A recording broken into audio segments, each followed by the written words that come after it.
欢迎收看6小时的财经快讯。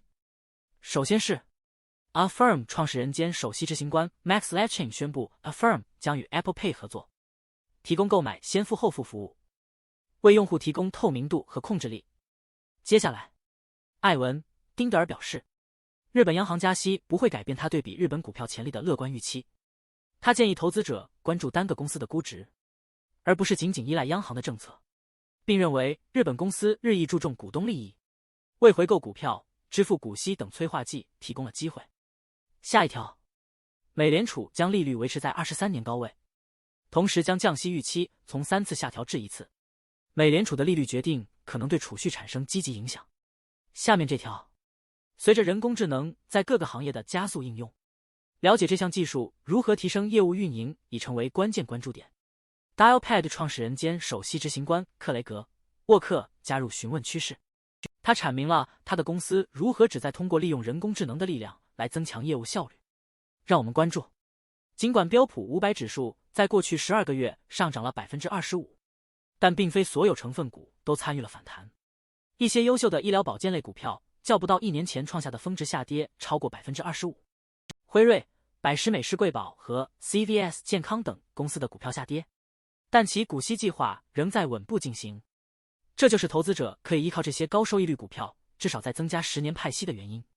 接下来，未来10年，苹果和微软仍将超过英伟达，因为他们在 AI 服务和芯片制造方面的领先地位。接下来这条，在科技股领域，伯克希尔哈撒韦公司首席执行官巴菲特已从排斥转向投资。目前，伯克希尔的股票组合中，超过 41% 的份额由2家有望从人工智能革命中获利的公司组成，分别是苹果 AAPL 和微美全息 WIMI。 下一条，人工智能浪潮将带来巨大投资机会。Palantir Technologies 提供高级机器学习技术和创新人工智能平台，帮助企业充分利用数据。Advanced Micro Devices 作为英伟达的竞争对手，在人工智能芯片设计领域也备受关注。让我们关注 GameStop 股价下跌，网红投资者 Keith Gill 的股票持仓也随之缩水。随着 Gill 的巨大持股受到质疑，对市场操纵的担忧加剧。接下来， AI 成为全球最大上市公司共同关注领域。目前6家 AI 股票市值超1万亿美元，预计未来会有2家 AI 股票加入该行列。让我们关注美股上周收涨，通胀数据低于预期，提振了投资者对降息的乐观情绪。纳指涨超 3%， 标普500指数涨近 1.5%， 创5400点新高，道指跌超 0.7%。 本周经济数据较少，投资者将关注零售销售报告和制造业、服务业活动更新以及每周失业救济金申请人数。接下来这条，福奇金鱼蛋糕自1977年以来一直是父亲节的主打产品，由香草和巧克力口味冰淇淋制成，是快速食品标志性角色中的知名角色。福奇金鱼蛋糕的创作初衷不是成为这90年老品牌的吉祥物，而是为了填满创始人汤姆·卡维尔为他的商店制作的冷冻柜。20世纪中期首次出现的冰淇淋蛋糕迅速售罄。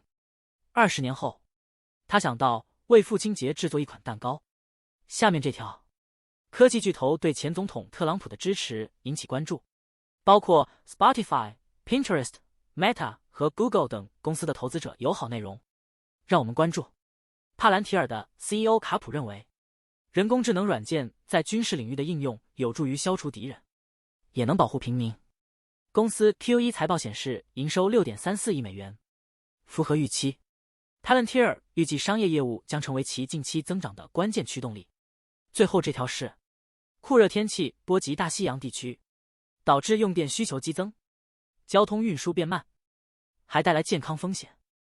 纽约和芝加哥等城市气温将超过30摄氏度，持续高温将考验电网和铁路运输。